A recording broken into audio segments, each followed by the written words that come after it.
A propaganda video filmed in April of 1945 showed the German dictator Adolf Hitler decorating members of the youth wing who had been called up to defend Berlin. The film was supposed to show how Hitler was still in command, even as the Soviet Union's troops were closing in on the capital Berlin. But a telling part of that footage was cut from the final version and was supposed to have been destroyed.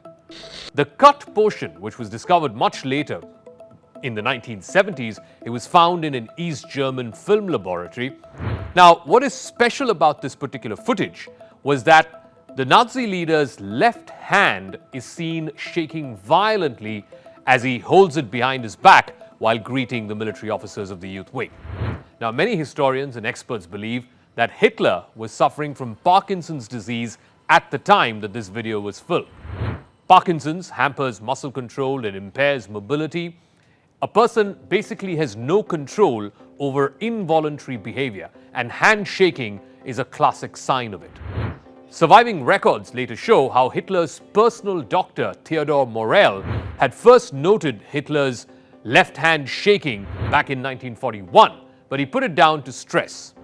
And then in the final days of the war in 1945, the doctor basically concluded that Hitler was suffering from what was then called shaking palsy. That was the original name for Parkinson's disease. Days later, Hitler committed suicide in his bunker. On Crux Decode this week, there is renewed focus on Russian President Vladimir Putin and in particular his health as he gets on with the special military operation in Ukraine. The British newspaper The Daily Mail is reporting that Vladimir Putin may be forced to give up control of the war in Ukraine for a few days as he is to undergo cancer surgery. The Russian president will reportedly nominate hardline Security Council head and ex-FSB Chief Nikolai Patrushev to take control of the country while Putin goes under the surgeon's table.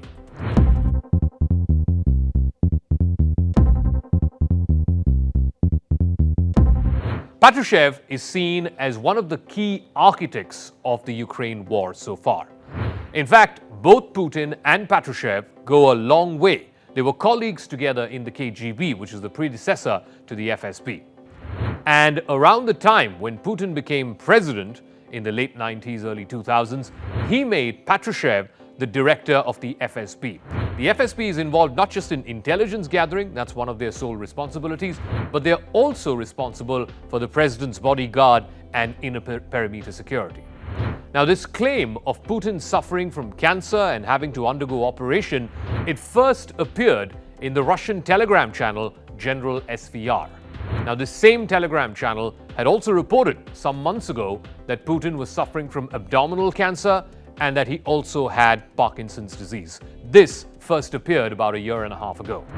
Putin has repeatedly delayed getting the surgery done, but now he wants to get done with it before the 9th of May. Now, the 9th of May is the traditional Victory Day, where there is the massive parade. It's celebrating the triumph of the Soviet forces in the 1945 Second World War as they led to victory in Berlin. Now, Crux Decode had earlier reported that there is every likelihood that Putin will have to declare some form of military victory by the 9th of May this year, as far as his war in Ukraine is concerned. Now, this particular Telegram channel has also added that the Russian president has oncology, and the latest problem was identified during the latest examination that happened in the last few days. Now, he's also reportedly suffering from Parkinson's disease, which also leads to schizoaffective disorder, which basically is symptoms of schizophrenia. The Kremlin, though, has always strongly denied that Putin has any medical problems. In fact, from time to time, they put out statements saying how the Russian president is in the pink of health. They every day put out pictures and videos as well, showing the Russian president meeting some world dignitary or the other, or meeting with his senior commanders and ministers, which always show the president in good health.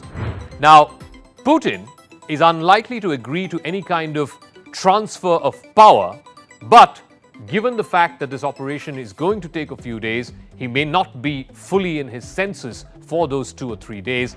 He has reportedly agreed to put in place a charge d'affaires to control this war effort. So the actual control of the country now passes on to Nikolai Patrushev. Now, such a move would be a little interesting and a little surprising because under the Russian constitution, power should pass on from the president to the prime minister. In this case, it would be Mikhail Mishustin. Now, it's also being reported that both Putin and Patrushev agreed to this transfer of power after a 2-hour heart-to-heart meeting. Now, the Telegram channel is also claiming that Patrushev is the only person that Putin trusts in his inner circle. Now, news around Putin's health, it once again resurfaced in recent weeks. There were a couple of videos of the Russian president which came to light, and it didn't exactly seem that Putin was in great comfort. There were visible signs of discomfort on his body. There are some recent investigative reports by exiled Russian journalists have also suggested that Putin has thyroid cancer and indicated that he's constantly surrounded by a team of doctors.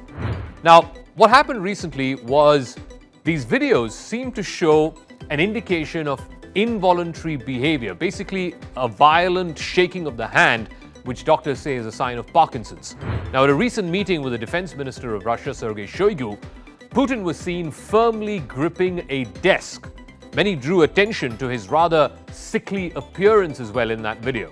His body looked puffy, his face was swollen, his hands were tightly clasped around the top of the table.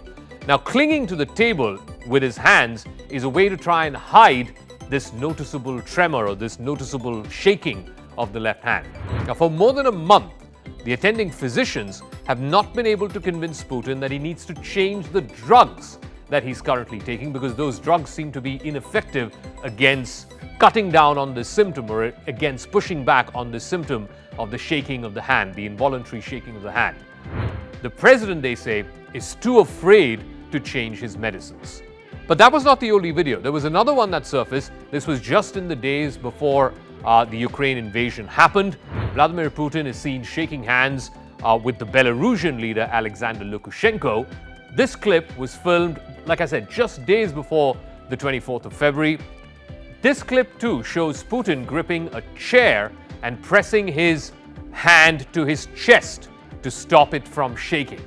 Now, it fueled further speculation about the state of his health after this footage and images appeared to show his face a little bloated. His posture was also slouching, not the upright posture that you normally associate with Vladimir Putin. Now, one thing is clear. This kind of speculation on the health of leaders, it has always surrounded leaders of those countries, particularly when they're at war, whether it was Saddam Hussein in Iraq, Muammar Gaddafi in Libya.